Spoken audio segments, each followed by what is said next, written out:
जय श्री हरि विष्णु। आषाढ़ मास के कृष्ण पक्ष की एकादशी जिसे योगिनी एकादशी कहते हैं। योगिनी एकादशी का उपवास रखने से समस्त पापों का नाश होता है तथा इस लोक में भोग और परलोक में मुक्ति भी मिलती है। योगिनी एकादशी व्रत कथा। महाभारत काल की बात है कि एक बार धर्मराज युधिष्ठिर ने भगवान श्री कृष्ण से कहा, हे त्रिकोलीनाथ, मैंने ज्येष्ठ माह के शुक्ल पक्ष की निर्जला एकादशी की कथा सुनी। अब आप कृपा करके आषाढ़ माह के कृष्ण पक्ष की एकादशी की कथा सुनाइए। इस एकादशी का नाम तथा महत्व क्या है, सो अब मुझे विस्तार पूर्वक बताएं। श्री कृष्ण ने कहा, हे पांडुपुत्र, आषाढ़ माह के कृष्ण पक्ष की एकादशी का नाम योगिनी एकादशी है। इसके व्रत से सभी पाप नष्ट हो जाते हैं। यह व्रत इस लोक में भोग तथा परलोक में मुक्ति देने वाला है। हे धर्मराज, यह एकादशी तीनों लोकों में प्रसिद्ध है। इसके व्रत से सभी पाप नष्ट हो जाते हैं।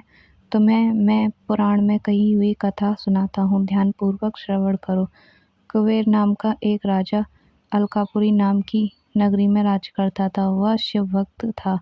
उनका हेममाली नामक एक यश सेवक था जो पूजा के लिए फूल लाया करता था।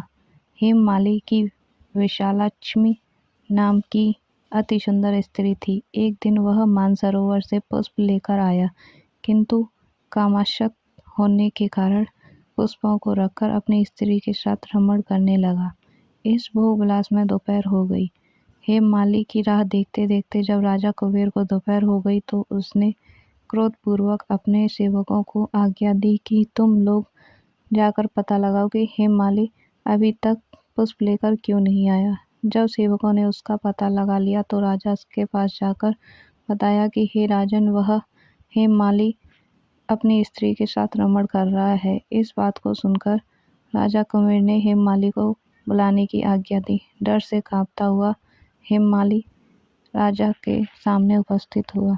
उसे देखकर कुबेर को अत्यंत क्रोध आया और उसके होठ फड़फड़ाने लगे। राजा ने कहा, अरे अधम, तूने मेरे परम पूजनीय देवों के देव महादेव का अपमान किया है। मैं तुझे श्राप देता हूँ कि तू स्त्री के वियोग में तड़पे और मृत्युलोक में जाकर कोढ़ी का जीवन व्यतीत करे।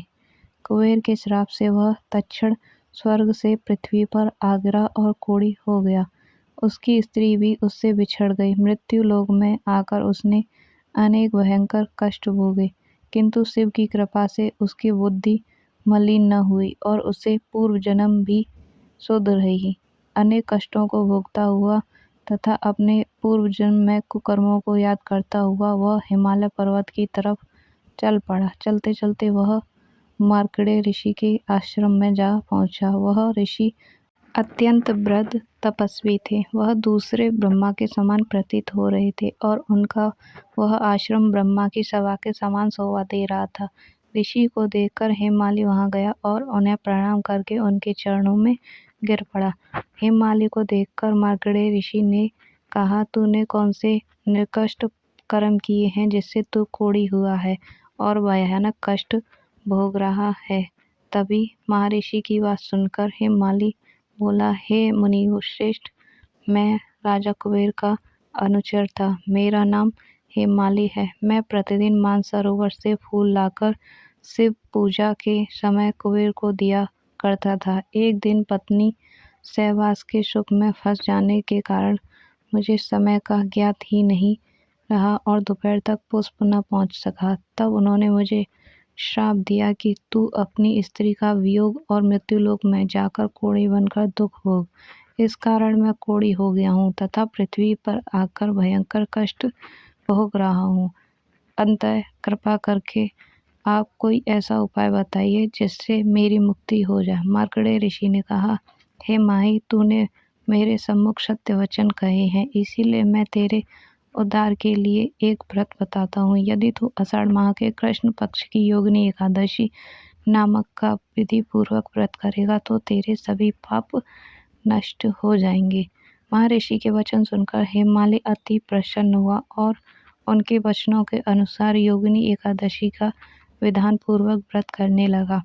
इस व्रत के प्रभाव से अपने पुराने स्वरूप में आ गया और अपनी स्त्री के साथ सुखपूर्वक रहने भी लगा। भगवान श्री कृष्ण ने कहा, हे राजन, इस योगिनी एकादशी की कथा का फल 88,000 ब्राह्मणों को भोजन कराने के बराबर है। इसके व्रत से सभी पाप नष्ट हो जाते हैं और अंत में मोक्ष प्राप्त करके प्राणी स्वर्ग का अधिकारी बनता है। Thank you for watching this video. Please subscribe to my YouTube channel. Please like my video and support me. धन्यवाद।